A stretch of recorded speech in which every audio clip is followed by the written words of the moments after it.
जम्मू काश्मीर विधानसभा निवडणुकीच्या तिसऱ्या आणि अंतिम टप्प्यासाठीच्या प्रचारानं वेग घेतला असून हरियाणा विधानसभा निवडणुकीसाठी देखील सर्व राजकीय पक्ष पूर्ण ताकदीनिशी प्रचार करत आहेत। जम्मू काश्मीरमध्ये अंतिम टप्प्यात येत्या 1 ऑक्टोबर रोजी 40 विधानसभा जागांसाठी मतदान होणार आहे। सर्वच प्रमुख राजकीय पक्ष प्रचार सभा आणि रोड शोच्या माध्यमातून मतदारांपर्यंत पोहोचवण्याचा प्रयत्न करत आहेत।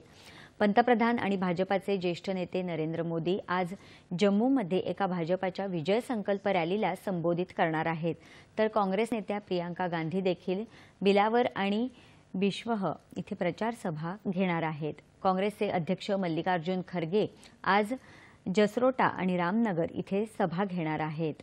हरियाणामध्ये येत्या 5 ऑक्टोबर रोजी एकाच टप्प्यात मतदान होणार आहे। पंतप्रधान आज दुपारी हरियाणामध्ये हिसार इथं आशीर्वाद रॅलीला संबोधित करणार आहेत। पंतप्रधानांची हरियाणामधली ही तिसरी प्रचार सभा आहे। काँग्रेसच्या वतीने माजी मुख्यमंत्री भूपेंद्र सिंह हुड्डा आणि कुमारी सलेज प्रचार सभा घेत आहेत। आप नेते अरविंद केजरीवाल आज बालू इथं रॅली घेणार आहेत। याशिवाय बसपा, जेजेपी आणि भारतीय राष्ट्रीय लोकदल या पक्षांचा प्रचार देखील जोरात सुरू आहे।